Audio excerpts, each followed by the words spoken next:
একমাত্র ছেলে তার বাবাকে প্রথমবারের মতো বৃদ্ধাশ্রমে রেখে ফিরছিলেন। রাস্তার মাঝে ফোন এলো।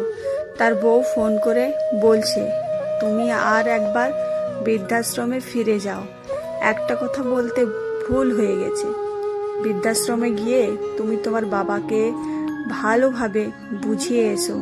পুজো পার্বণ, এমনকি তোমার জন্মদিনও তোমার বাবা যেন কষ্ট করে ওই বৃদ্ধাশ্রমে থেকে যায়, আমাদের বাড়িতে যেন না আসে।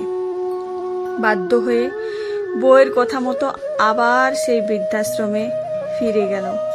সেখানে গিয়ে সে একটা অদ্ভুত দৃশ্য দেখতে পেল।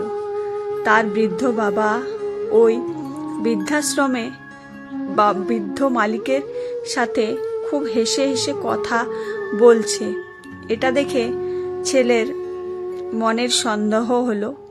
সে মনে মনে ভাবল, বাবা কি তাহলে আগে থেকেই জানে এই বৃদ্ধাশ্রমে মালিককে?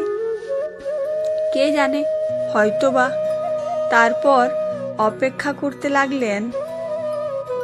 কিছুক্ষণ পর বাবা ওনার নির্দিষ্ট কামরায় চলে যাওয়ার পর ছেলে ওই বৃদ্ধাশ্রমে মালিকের কাছে গিয়ে জিজ্ঞাসা করল, স্যার, একটা কথা জিজ্ঞাসা করছি, কিছু মনে করবেন না? বলছি যে একটু আগে আপনি বাবার সাথে যেভাবে কথা বলছিলেন, তাতে আমার কেন জানি মনে হচ্ছে আপনারা পূর্ব পরিচিত। সত্যিই কি তাই?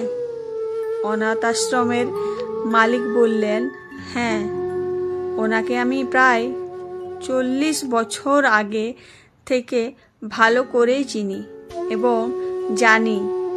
আমি জানি না কোন পরিস্থিতিতে উনি আজ এই বৃদ্ধাশ্রমে এসেছেন।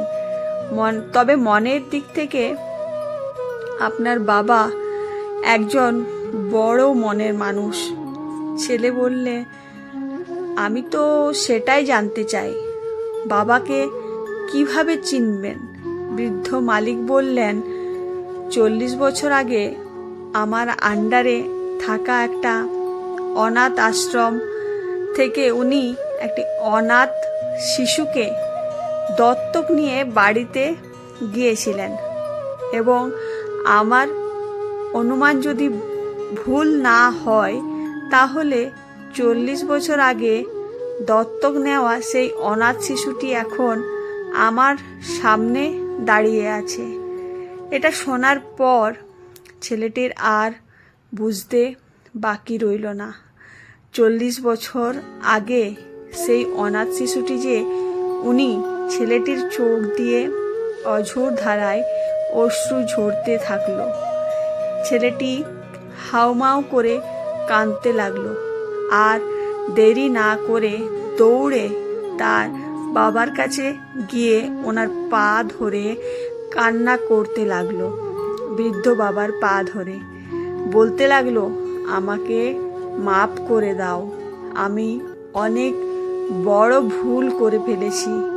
দুদিনের ভালোবাসার জন্য 40 বছরের ভালোবাসাকে আমি ভুলে গেছি। ছেলেদের এই গরম দৃশ্য দেখে বাবাও কেঁদে ফেললেন। তিনি ছেলেকে পা থেকে তুলে বুকে জড়িয়ে ধরে বলতে লাগলেন, ধুর বোকা ছেলে, এর জন্য কান্না করতে আছে? আমি তো তোকে মাফ করে দিয়েছি। এবার ছেলেটি কান্না থামিয়ে বাবাকে সেই বৃদ্ধাশ্রম থেকে নিয়ে বাড়ির দিকে ফিরে গেল। পৃথিবীর সকল বাবার প্রতি রইল আমার প্রণাম, শ্রদ্ধা ও ভালোবাসা।